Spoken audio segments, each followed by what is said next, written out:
Are you suffering with rotator cuff related shoulder pain and you're wondering about one simple thing you can do to fix it?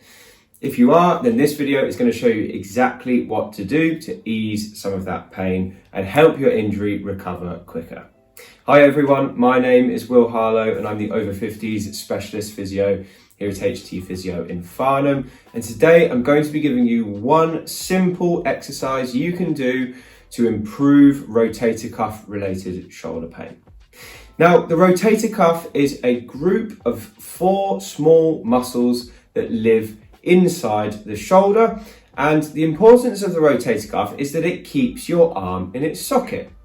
Our shoulders are really mobile, okay? And if we had lots of ligaments to keep the shoulder in place, then we wouldn't be able to have as much movement as we do. So there's a trade-off between mobility and stability. So we have lots of movement available at the shoulder, but that also means lots of things can go wrong, okay? And because we can't have lots of ligaments to hold the shoulder in place, we have muscles that do that job instead.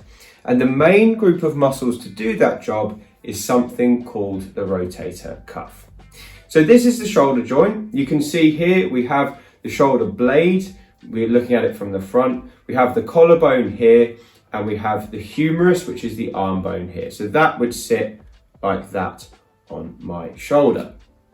Now, you can see here that we have this jelly-like depiction here on the diagram. And what this is the rotator cuff. And you can see that it runs all the way around the shoulder, okay? And it's called the cuff because it kind of looks like a cuff. It keeps everything in place. Now, the muscles that make up the cuff, you can't see them on the diagram, but they live here, here, here, and there's one underneath the shoulder here, and they all converge and form this rotator cuff tendon. Now, we can get problems with this tendon by either getting tendonitis, which is where the tendon becomes a bit inflamed, a bit degenerative, a bit damaged, and starts to cause pain. That tends to happen quite slowly.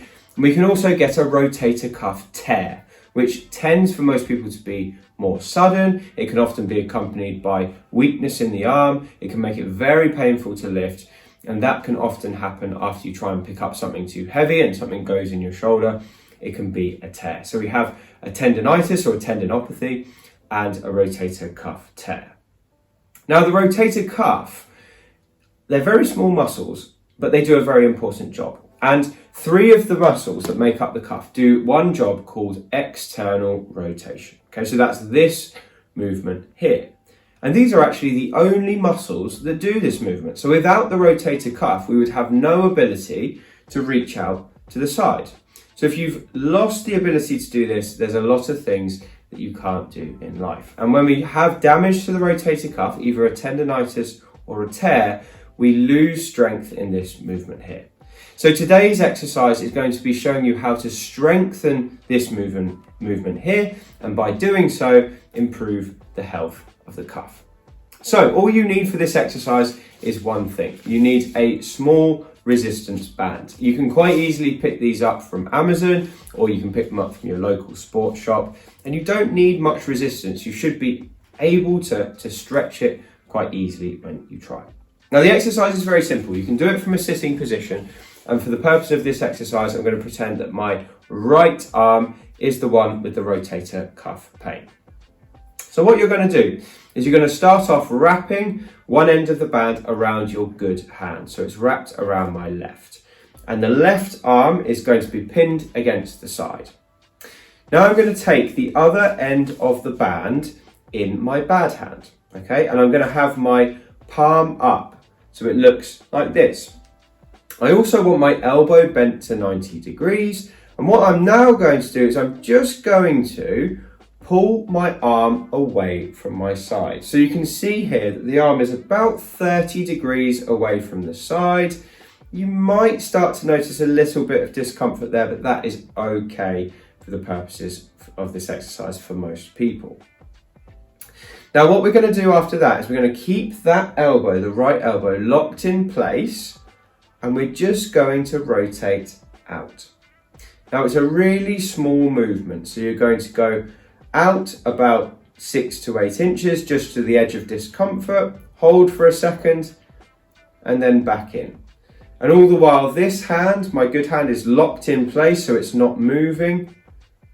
And I'm using it as an anchor point to pull the band away. And we want to keep the tension on all the way through. Take it just to the edge where we get a squeeze and then relax back down. Now the reason we're doing this exercise is because it strengthens the rotator cuff. And one of the reasons we take the arm out to the side is because this position switches on the rotator cuff more than this position. You often see people in the gym doing it like this, but what they're really working is a bigger muscle called the deltoid. If we take the arm out to the side, we now take the deltoid out of the equation and we start to use the rotator cuff.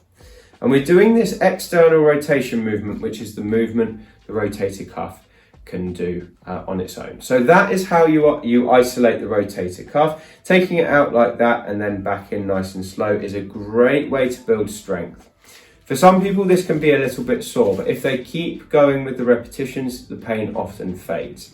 If you keep going with the repetitions and the pain gets worse and worse and worse, this exercise probably isn't suitable for you, so you should get checked out by a doctor or another healthcare professional who can give you better advice.